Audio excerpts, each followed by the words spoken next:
तो आइए दोस्तों, अब हम पवनों के बारे में देखते हैं। पवन, जैसा कि हमारी पृथ्वी पर उच्च वायुदाब और निम्न वायुदाब पाए जाते हैं और ये हम जान चुके हैं, तो उच्च वायुदाब से निम्न वायुदाब की ओर धरातल पर प्रवाहित होने वाली हवा को पवन कहते हैं। तो ये पवन हमारी पृथ्वी पर चलती हैं और ये 3 प्रकार की पवनें होती हैं जो कि हमारी पृथ्वी पर उच्च वायुदाब से निम्न वायुदाब की ओर चलती हैं। तो ये 3 प्रकार की पवनें हैं। नंबर 1, प्रचलित पवन या भूमंडलीय पवन या सनातनी पवन या ग्रहीय पवन, यानी कि ये 4 नाम दिए हुए हैं और ये एक ही पवन के नाम हैं। और ये हमारी वह पवनें हैं जो कि हमारी पृथ्वी पर पाई जाने वाली 7 उच्च वायुदाब एवं निम्न दाब पेटियों के मध्य प्रवाहित होती हैं।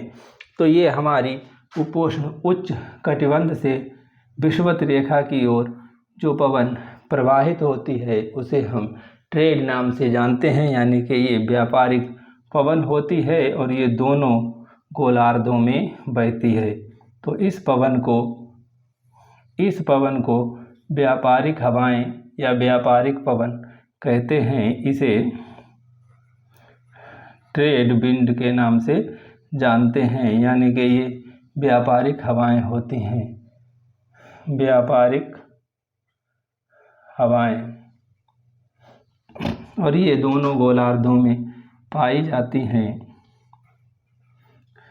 और इन हवाओं से पहले व्यापार होता था और वहीं हमारे ये उपोष्ण उच्च वायुदाब, यानी कि ये 30 अक्षांश और 35 अक्षांशों के मध्य जो हमारा उच्च वायुदाब होता है, इन्हीं अक्षांशों को अश्व अक्षांश के नाम से भी जानते हैं। इन्हें अश्व अक्षांश के नाम से जाना जाता है क्योंकि प्राचीन काल में जब पहले घोड़ों के व्यापारी इन अक्षांशों में जब अपनी नावें और जहाज लेकर आते थे तो उन नाव में अचानक वजन बढ़ने लगता था, यानी कि वायुदाब के कारण वजन बढ़ने लगता था, जिससे अपने घोड़ों को इन्हें जो है वो समुद्र में, सागर में, जल में फेंकना पड़ता था, जिससे कि नाव का वजन कम हो सके और नाव डूबने से बच सके। तो इसलिए इन अक्षांशों को, यानी कि उस उच्च वायुदाब पेटी को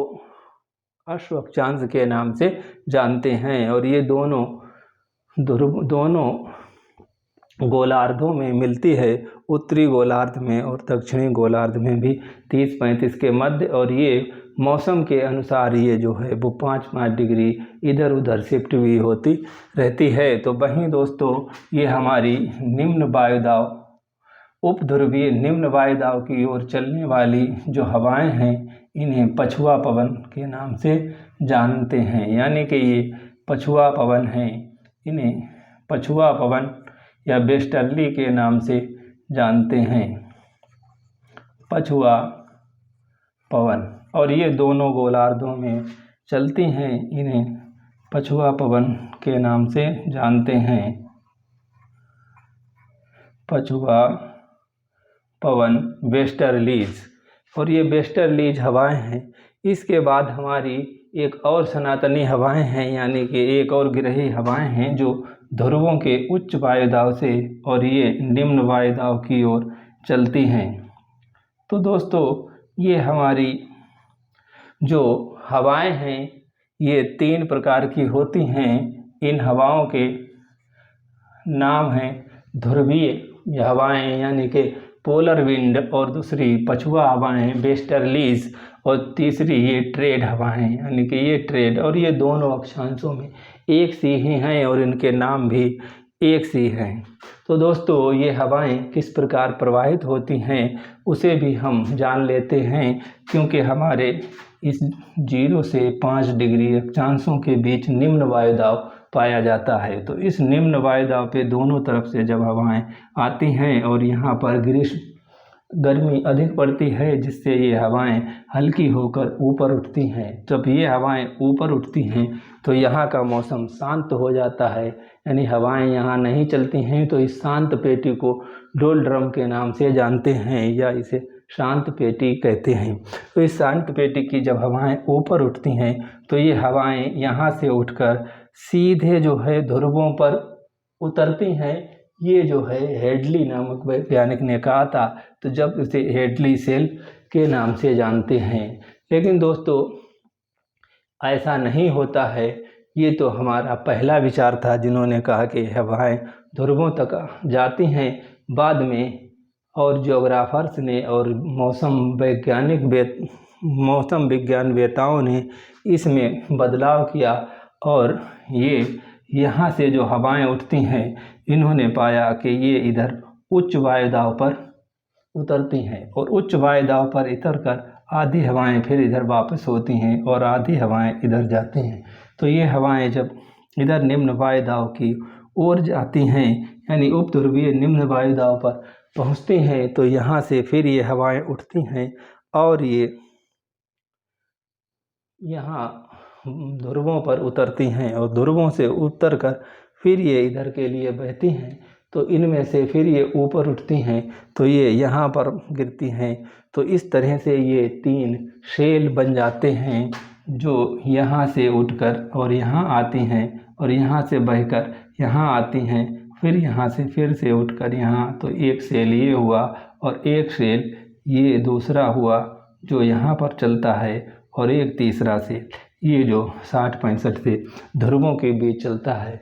और यही क्रम हमारे उत्तरी गोलार्ध में भी चलता है, क्योंकि ये जो दक्षिणी गोलार्ध में है वही उत्तरी गोलार्ध में है, क्योंकि ये हमारी जो हवाएं हैं वो ग्रहीय हवाएं हैं।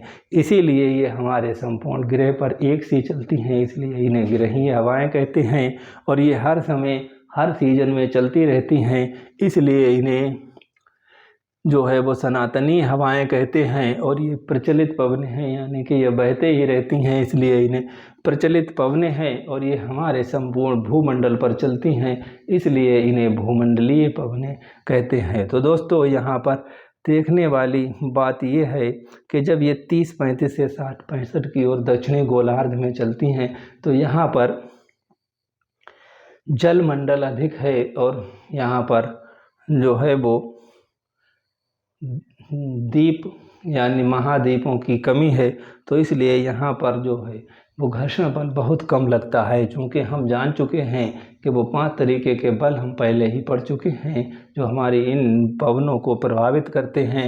और उत्तरी गोलार्ध में इनमें जो है वो घर्षण बल अधिक लगता है, इसलिए इनकी स्पीड कम रहती है, जबकि दक्षिणी गोलार्ध में ये बहुत तेज चलती हैं। तो इन्हें गरजते चालीसा और यहाँ पर चीखते 50 और दहाड़ते 60 के नाम से भी जाना जाती हैं। यानी कि गरजते 40 जो 40 अंत दक्षिणी गोलार्ध पर चलती हैं और 50 अंत दक्षिणी गोलार्ध पर पहुंचती हैं तो और तेज़ी से, और ये 60 अंश पर पहुंचकर और तेज़ हो जाती हैं, यानी ये दहाड़ती 60 के नाम से यहाँ पर जानी जाती हैं। तो दोस्तों ये हमारे जो है वो सनातनीय पवनों के बारे में हुआ। और कुछ हमारी स्थानीय यानी कि मौसमी और सामयिक पवनें भी होती हैं, यानी कि जो समय और मौसम के अनुसार चलती हैं, तो इन्हें हम मौसमी और सामयिक पवनें कहते हैं।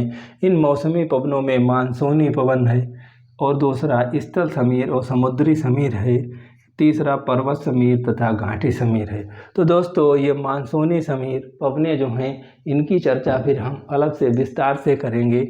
वहीं स्थल समीर और समुद्री समीर, पर्वत समीर और घाटी समीर की भी चर्चा हम आगे विस्तार से करेंगे। और स्थानीय पवन में हमारी चिकून जो कि संयुक्त राज्य अमेरिका और कनाडा में बहती है, फान स्विट्जरलैंड में बहती है, सिराको सहारा इटली स्पेन में जो बहती हैं हवाएं, नॉर्वेस्टर न्यूजीलैंड में बहती हैं, और हरमट्टन सहारा में बहती हैं, लू भारत में बहने वाली, और मिस्ट्रल स्पेन फ्रांस में बहने वाली, बोरा इटली और यूगोस्लाविया में बहने वाली पवनें हैं। तो दोस्तों इन पवनों की भी चर्चा हम यहाँ पर ना करके आगे करेंगे, क्योंकि यहाँ पर कुछ ही पवनें लिखी हैं और भी पवनें रह गई हैं जो कि स्थानीय पवनें हैं और जो बहुत ही महत्वपूर्ण हैं, जिन्हें जानना बहुत ज़रूरी है। तो दोस्तों इनकी हम चर्चा अगले वीडियो में विस्तार से करेंगे। यदि ज्ञान जानते हैं साहब तो चैनल को कर लीजिए सब्सक्राइब।